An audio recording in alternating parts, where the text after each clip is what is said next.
There are countless strange and mysterious missing person cases out there.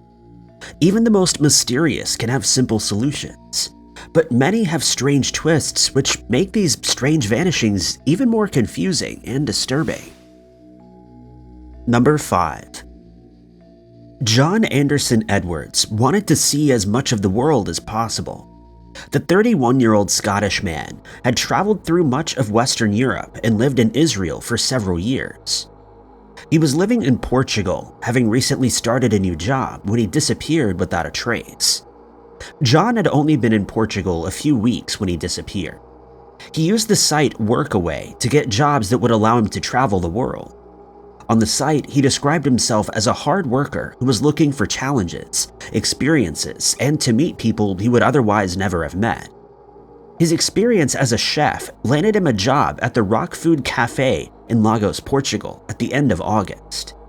On August 30th, he posted, "Good job, good workmates, nice apartment, stunning city, waiting for the catch." In a response to a comment under this status, he said that he was staying in Portugal for a while and he wanted to stop traveling for a bit. Everything seemed to be going great for John. When he wasn't working, he was enjoying himself with friends, enjoying the bars and beaches in the area that he now called home. He may have been enjoying the bars a little too much though. On September 5th, he made a post about working with a hangover. His mother made a joke about how he would never learn. A week later, on September 12th, he made his final Facebook update, saying, "Last night was a disaster, feel like a broken man. This is why I rarely drink." He provided a little more information for his curious friends. He said he had knocked himself out after falling down a hill drunk. His mother suggested he tone down the drinking a little. John had knocked himself out and was still feeling a little dizzy and unwell when he showed up for work that day. His boss took him back to the apartment that he shared with 2 others and suggested John go to the hospital. Even if he had been feeling fine, it can be dangerous not to get a head injury checked out. A few days passed before John was next due to show up for work. When he didn't arrive, his boss was concerned and went to look for him. There was no sign of John at the apartment.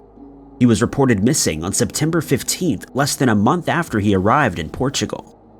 John's mother, Leslie, and his sister, Kenna, flew to Portugal to help search for him. In his apartment, they found all of his belongings, including his passport and his phone. The only thing that seemed to be missing were the clothes John had been wearing and John himself.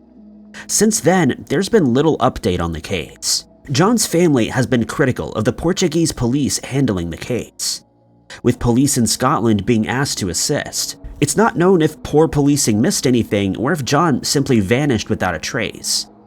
A search of hospitals in the area confirmed that John hadn't gone for treatment for his fall, and he may still have been suffering from symptoms when he disappeared. The last known activity from John came in the form of a seen notification on a message that had been sent to him by one of his friends. The message had been seen at 4 p.m. on the day of his disappearance. John's mother, Leslie, has suggested that this indicated he was at his apartment at that point, since his phone was left behind. It's not known when his roommates arrived or if they saw him at all that day before he vanished, so it's hard to pinpoint the exact time that he walked out of the apartment, never to be seen again. No CCTV footage of John has ever been found, but that may be due to a delay in trying to recover the footage. At first, John's family feared that he might have been kidnapped. There was even a threat at one point after his disappearance. Someone contacted John's loved ones via Facebook and claimed that he had been kidnapped by an organization that now wanted $6,000 for his release. The police investigated the message, but it turned out to be a hoax. Early on in the investigation, another suggestion was put forward. It was suggested that John might have joined a hippie commune. His mother said that this move would have fit with John's personality, but it would be strange for him to have left without any of his belongings and without telling his loved ones. Others suggested that he might have walked south and crossed the border into Spain. In August of 2015, there was brief hope that the case may have been solved almost a year later. Leslie spotted a selfie taken by a fan at a Chelsea football match in London. In the background of the photo was a man who Leslie believed looked identical to her son. The image was shared on social media in the hopes that someone might be able to locate this man, but unfortunately it wasn't John. The sister of the man in the photo came forward and claimed it was her brother, not John.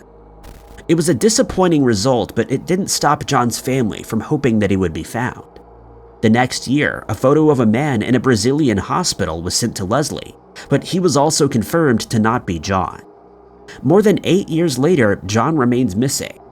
The police in Scotland were given John's photo to search, but it doesn't appear to have provided any more clues in this strange disappearance. John was 5'9" when he disappeared and had a slim build.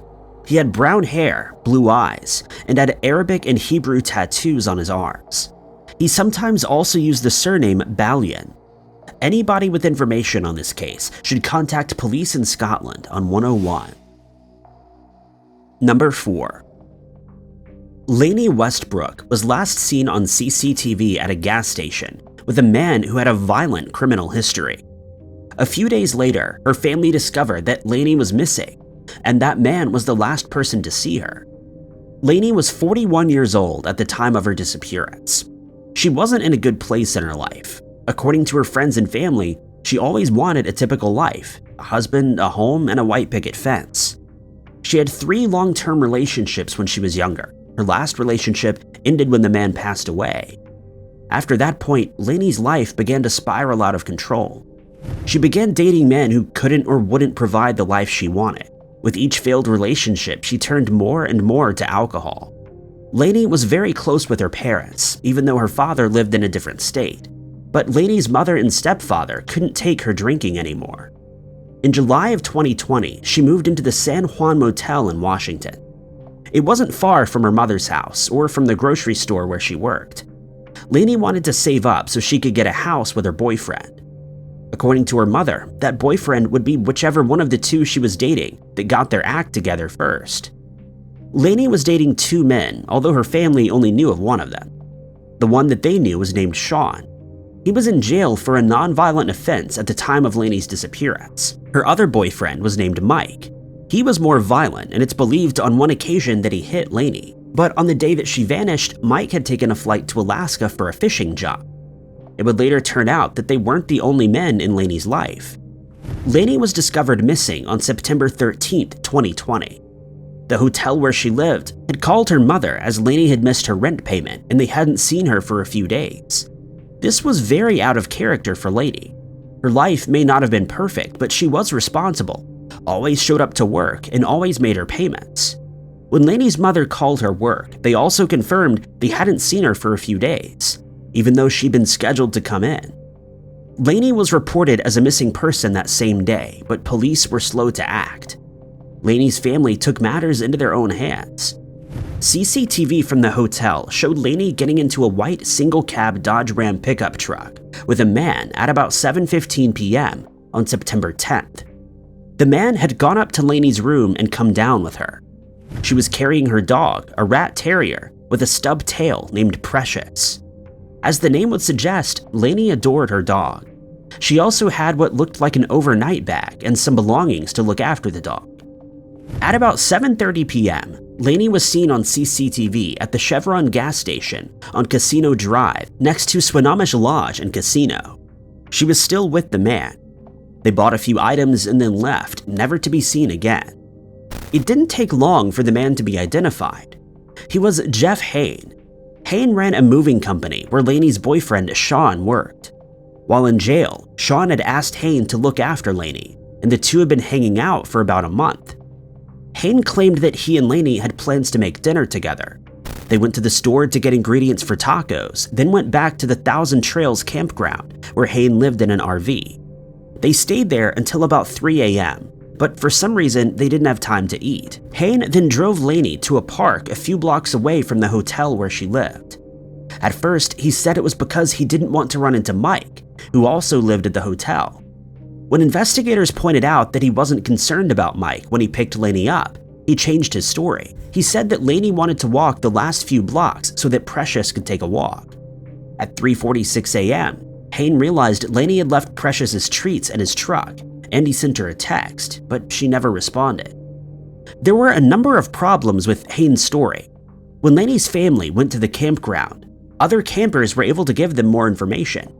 Some campers heard a man and a woman arguing about a missing dog at around 8 p.m., One said that it sounded as if the woman was calling for the dog, and the man kept telling her to stop. They heard a muffled voice, and then the man said, "Shut up or I will bury you." The argument prompted some campers to call security. When they arrived, everything was quiet. The security guard could see two people moving in the RV and assumed everything was okay. Laney's friend asked Hayne about the incident. He said that Laney was accusing one of his neighbors of stealing her dog when she couldn't find Precious. He was trying to get her to be quiet so he wasn't kicked out of the campground. When they went inside, they found Precious under a blanket. As Laney's family looked into Hayne more, they discovered that he had a disturbing criminal history. His ex-wife had a permanent restraining order against her, as he'd supposedly planned to take her life. He had also been imprisoned for kidnapping another woman and later attacked an inmate while behind bars. For some reason, he was released. Laney's loved ones believe Hayne had something to do with her disappearance. A search of his RV has never taken place. Not long after Laney's disappearance, someone broke the front window of his RV. Hayne didn't report the incident to the police and insisted on fixing the damage himself. He also had the RV detailed, something that he had never done before. So far, police have no evidence that Hayne was responsible for Laney's disappearance. They've also found no trace of Laney or Precious, despite countless searches by professional teams and her friends and family. While he does appear to be the main suspect, there's a small chance that something else might have happened to Laney. It seems unlikely she disappeared of her own free will, but she had been drinking the night that she vanished. If Hayne did drop her off at that park, she may have met with someone else who caused her harm. Laney was between 5'8" and 5'9" when she vanished and weighed between 120 and 140 pounds.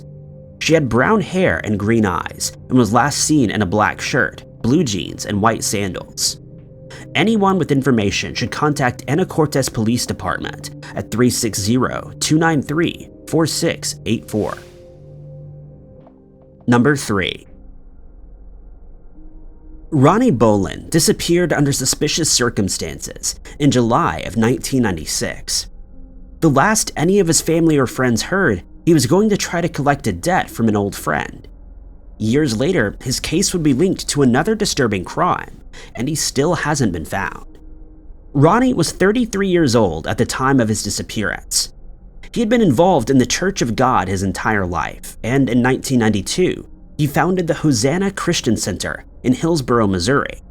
It was part of the Church of God denomination. For 10 years, he was married, but his wife divorced him in 1994. She later claimed he was bisexual, which is what caused the divorce.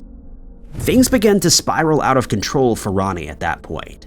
According to a family member, he began using illegal substances, which was and is a serious problem in Hillsboro. In 1995, the Hosanna Christian Center was dissolved as it hadn't filed its annual nonprofit report. The following year, Ronnie earned a ticket for speeding and driving without a seatbelt. He failed to show up to a court session about the ticket in April of '96. He did show up to another session the following month and paid the fine, but it was obvious things were beginning to get away from Ronnie. At the same time, some of Ronnie's friends may not have been helping matters. In particular, there was Curtis Wayne Wright Jr. Wright produced illegal substances and would go on to gain a lengthy criminal history, including dealing with stolen computers. At the time of his mysterious disappearance, Ronnie was working in IT. Wright had previously been friends with Ronnie's younger brother, who he had gone to school with. As an adult, he was closer to Ronnie. At some point before his disappearance, Ronnie had lent Wright $1,500 to buy a new car. According to friends, he'd been having trouble getting that money back. On July 8, 1996, he told friends he was going to meet with Wright. He was determined to get that money back. One friend reported that he was going to, quote, spill the beans on Wright if he didn't get his money back. This was the last time anybody other than Wright saw Ronnie. On July 9, 1996, Ronnie's car was discovered outside of a car wash in North St. Louis. The keys were in the vehicle and the driver's side door was open. It was blocking one of the bays, but workers at the car wash couldn't get it started. They pushed it out of the way before contacting the police. The owner of the car wash said that the car hadn't been there when he left at around midnight. But a homeless man who was sleeping in the car wash said that he'd heard two men arguing outside in the early hours of the morning. He didn't go outside to see what was going on, but heard them get into a car and drive away. It was at this point that Ronnie BOLIN was reported missing. According to Wright, he had paid Ronnie the night before, and they'd gone to dinner together at a Pizza Hut. This was the story that he told Ronnie's father. Police wouldn't get a chance to talk to Wright before he too disappeared. The police wanted to talk to Wright for a number of reasons. He was also wanted for a number of traffic violations. On July 12th, the police received a tip that he was on his way home. When they arrived there, they found his red Chevy Camaro, which was the car on the traffic tickets, and inside were two men, identified only as KE and RMS. RMS said that he was there to pick up KE, so KE could drop off the car and some of Wright's clothes. Wright was going to Florida, and they didn't know when he would be back. The police did eventually get in touch with Wright, who said that he would arrange to speak to them with a lawyer present, but he never did. The case went cold. There was no sign of a struggle around Ronnie's car, and no evidence that could indicate what had happened to him. While Wright's actions were suspicious, there was no body or even a sign that a crime had taken place. In 2001, it seemed like the case might have finally been solved when Corey Lynn Fox confessed to taking Ronnie's life. Fox was awaiting trial for taking the life of another man and had confessed to a number of other unsolved crimes. He gave the police a map that would supposedly lead to Ronnie, but it didn't. The police eventually concluded that he was just trying to delay his trial and didn't actually have anything to do with the disappearance. In 2015, Ronnie's disappearance gained national attention when Wright appeared in the news. He was arrested for taking the life of Dr. Teresa Severs in Florida. Teresa's husband, Mark, was the mastermind behind the plot, but it was Wright and another man, Jimmy Ray Rogers, who did the act. Wright would plead guilty in the case and testified against his accomplices. During the investigation into that case, 2 driver's licenses were found in a storage unit belonging to Wright. The driver's licenses were under the name Curtis Imshausen. The real Curtis Imshausen was a man from Illinois who had reported a case of identity theft in 1996 with someone in St. Louis, Missouri using his name. Despite the apparent clear link between Wright and this unsolved disappearance, he's never been charged in the case and is stuck with his story for decades. Nobody is sure exactly what Ronnie meant when he said he was going to spill the beans on his old friend. It's possible that he had knowledge of some of the crimes Wright had been committing. In particular, there are rumors that Wright may have broken into Ronnie's home and stolen a computer a few months before he vanished. Ronnie's disappearance officially remains unsolved, and in 2018, a $10,000 reward was announced for information leading to a conviction. Anybody with information is asked to contact authorities at 314-408-8050. Number 2. Christine Walters was a bright young woman studying botany at university when a trip to Oregon changed her life forever. She lost track of her goals, studies, and her drive. Before long, Christine found herself lost in a bizarre missing person case that still needs to be solved. It was the summer before Christine's final year at the University of Wisconsin when things changed for her. Christine had always been in tune with the world. She wanted to help with the world's ecosystem and was studying botany and ethnobotany. According to her friends, she wanted to experience as much of the world as possible. She had plans to go to Costa Rica to study under a yoga mentor, something her parents, Anita and Dean Walters, were willing to help with. Christine was very close to her parents, in particular her mother. In an interview, Anita recalled a time when she was feeling bad, only to get a call from Christine out of the blue. Christine had apparently felt that something was off, and it was a connection that went both ways. Anita and Dean had helped Christine arrange her apartment for her final year at the University of Wisconsin. She was staying with other students in Deerfield, not far from her parents. Christine was excited about the upcoming year, but wanted to travel before her studies began. The plan was to go to Portland, Oregon for 3 weeks during the summer. She had a friend living out there. Christine booked a round trip, and nothing about her demeanor told her parents that they would never see her again. Christine kept in contact with her parents during the start of her trip, But it was soon clear that something about the West Coast lifestyle had changed their daughter. They had always been in tune with the world, but that seemed to be going further. She was living a carefree, free-spirited lifestyle. Anita believes that she had made new friends while out in Portland, which had a negative impact on her. For some reason, Christine's goals of finishing university and putting her studies to use didn't matter as much to her anymore. She decided to defer her final year as she wanted to stay on the West Coast longer. At some point, Christine became involved in the Green Life Evolutions group. There's little information about this group online, but they've been described as a potential cult. Christine told her parents that they were spiritualists. At first, it seemed like they were just another environment-focused hippie-like group, but they've made more influence on their followers than a typical organization. If the descriptions of the young group being a potential cult are accurate, it might explain why Christine had decided to abandon everything that was previously important to her. The Green Life Evolution group has since disbanded, but in 2008, they had a center in Arcata, California. It was here that Christine moved to in the September before she vanished. Arcata is a city in Northern California that lies on the coast. In 2020, it had a population of just under 19,000 people.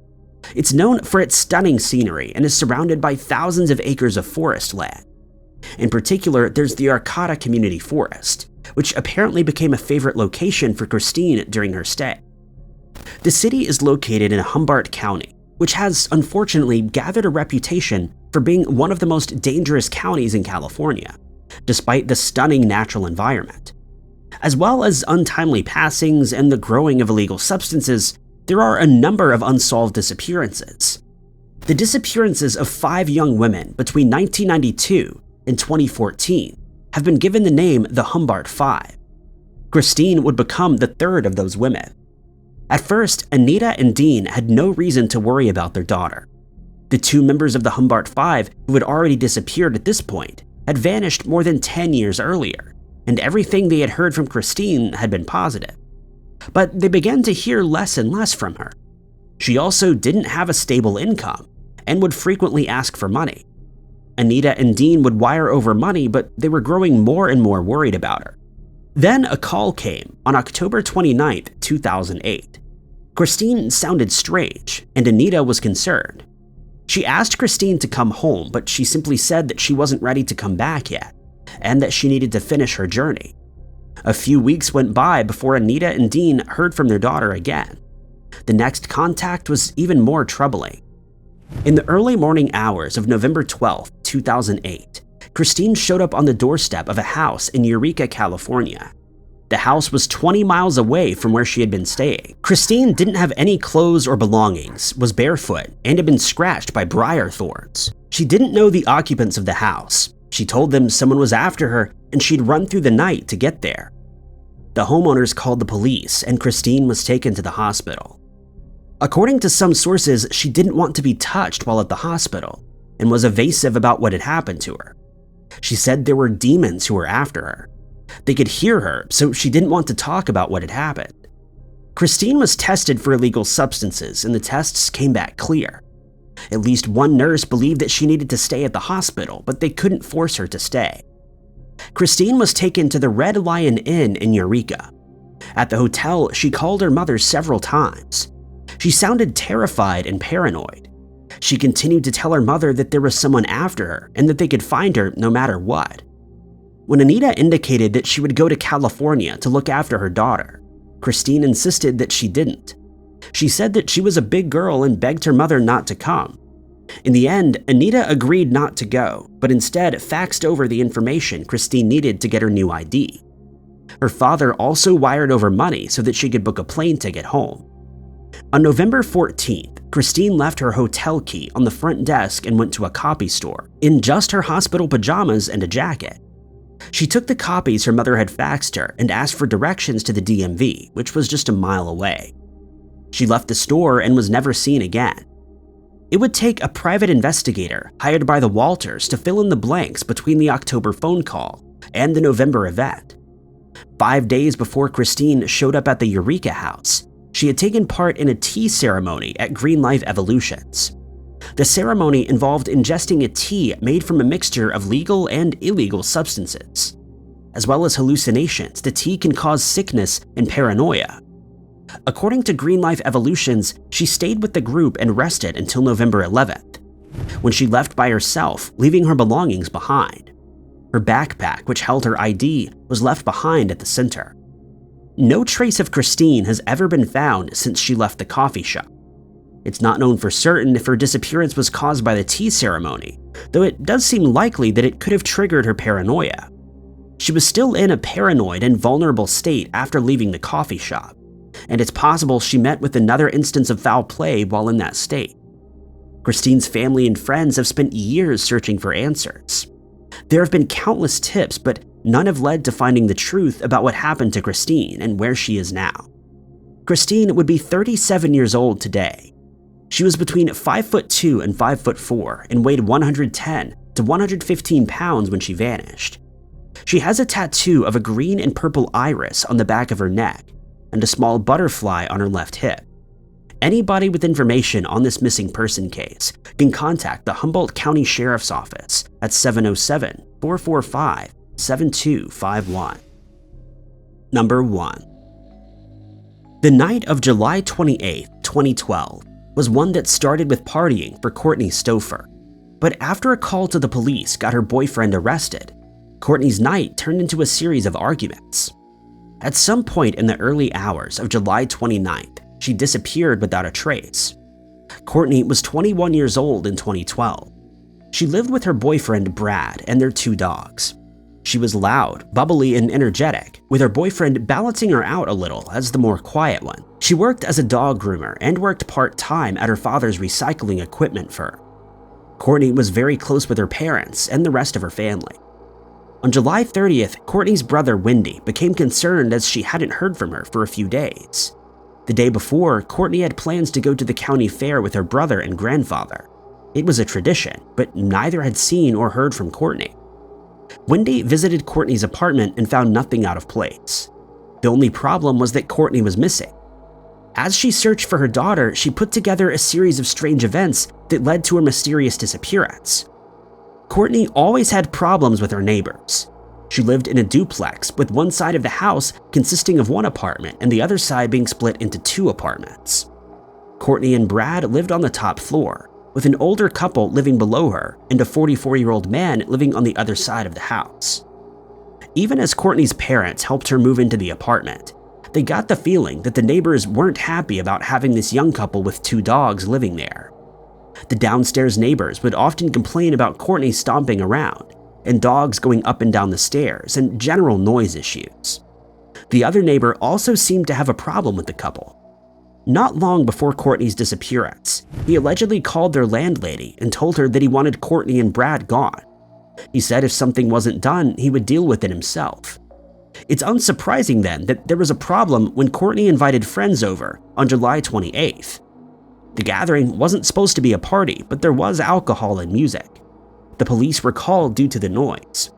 At the time, Brad was on probation for driving under the influence and drinking while underage. He was only 20 years old at the time. He was arrested for breaking his probation and the party was broken up. Kortne called her mother, upset about the arrest. She thought Brad would have spent the rest of his probation behind bars. Wendy asked if Kortne wanted to stay with her, but Kortne turned her down. Instead, she chose to go to a bar with 2 friends, Cody and Milton. Kortne had been close with them before she began dating Brad, but distanced herself a little after they got together. They went to a bar in Harrisburg, Pennsylvania, where they bumped into another old friend.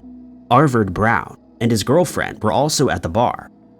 Arvard was a part of the same friendship group that Kortne had distanced herself from. While Kortne was still friends with Cody and Milton, she didn't get along with Arvard.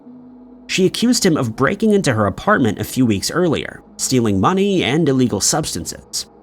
Arvard denied it, and the 2 got into an argument, and Kortne was asked to leave the bar. Sources differ slightly on what happened next. Some say that Kortne left alone before texting Cody and Milton later asking for a ride. Other sources say that the 3 left together. Cody dropped Milton off at his home, then drove Kortne back to the bar so that she could pick up her car. He was worried about her driving in her condition, but Kortne insisted that she was okay. He followed her back to her apartment where they arrived at about 3 a.m. At the apartment, Kourtney got into an argument with Todd, the man who lived on the other side of the building. She accused him of calling the police and getting Brad arrested. Cody had gotten into the middle to stop things from getting physical, and the police were called again. The police managed to calm things down, telling everyone to get back into their own apartment. When they left at 3:50 a.m., Kourtney and Cody were in Kourtney's apartment. She was still angry, according to Cody, and began stomping and shouting. This caused another call to the police, who arrived at 4:15 a.m. By this point, Cody had calmed Kourtney down and everything was quiet. After knocking on the doors of both Kourtney and the downstairs neighbor, they got no response and decided to leave. According to Cody, they both went to sleep, with Cody on the couch. He woke up at about 7 a.m. and found no sign of Kourtney in the room. He had to get to work and believed Kourtney was probably still asleep in the other room, so he decided to leave. He visited a store where he bought food and a drink and sent Kourtney a text saying that they would catch up later, but she never responded. A full day passed before anybody noticed Kourtney was a missing person. When her mother arrived at the door to her apartment was open, but all of Kourtney's belongings were as she would have left them. Money was still on the counter, her keys were on the floor where Kourtney would usually leave them, and her cell phone was on charge in the bedroom. Wendy tried to report Kourtney missing that day but was told to come to the station the following day to make a missing person report. Her family believes the police responded well and the search for Kourtney began. Police could find no evidence of a crime at Kourtney's apartment. The place hadn't been ransacked and there was no sign of a struggle. A search of the surrounding area also turned up no clues. With Kourtney having interacted with so many people on the night that she vanished, there are a number of potential theories. Todd, the neighbor, came under suspicion, especially when Kourtney's father saw him carrying several trash bags out of his apartment. He claimed that he'd been renovating. A search of the apartment and the trash bags turned up no clues. As the last person to see her, Cody has also been seen as a suspect by some. He's also cooperated with the police. A search of his car and home took place, but there was still nothing. Years later, a woman would come forward with a rumor about two men who had attacked Kourtney. The rumor said that they were the ones to call the police, wanting to get Brad out of the way so that they could ransack the apartment. They then attacked Kourtney and dumped her body in a lake. A search of the lake turned up nothing, and there was no sign that anything had been stolen from Kourtney's home. Arvard, the man Kourtney had argued with in the club, was also a potential suspect. He dealt with illegal substances and would later be found guilty of a violent burglary that took place in October of 2012, but this was unrelated to Kourtney's disappearance. It's also possible something completely unrelated to Kourtney's strange last night before her disappearance took place. Her downstairs neighbors believe that she left the apartment and something happened to her. It would be odd for her neighbors to have not seen or heard anything if she was attacked while she was at home. One investigator has suggested that Kourtney's disappearance might be linked to a serial killer operating in Kentucky and the surrounding states. 18 young women with a similar appearance to Kourtney have gone missing around the same time. There's no actual evidence linking Kourtney's disappearance to any of these cases, though. If alive today, Kourtney would be 31 years old. When she vanished, she was 5 foot 8 inches tall and weighed between 110 and 120 pounds. She had long strawberry blonde hair and dreadlocks, and her ears and tongue were pierced. She had several tattoos. On her abdomen, she had a weapon with flowers coming from the barrel. On her right foot, there were 3 black stars, and on her right bicep was the phrase "One Love," with the O being a peace symbol, and the O in love being a heart. Anyone with information can contact the Lebanon County Detective Bureau at 717-228-4403, or the FBI at 1-800-634-4097. Thank you guys so much for watching. If you liked this video, be sure to hit that like button. Also, don't forget to subscribe and click that notification bell to keep up to date with all of our future uploads. But my name is Ty Knotts, and I'll catch you guys in the next video.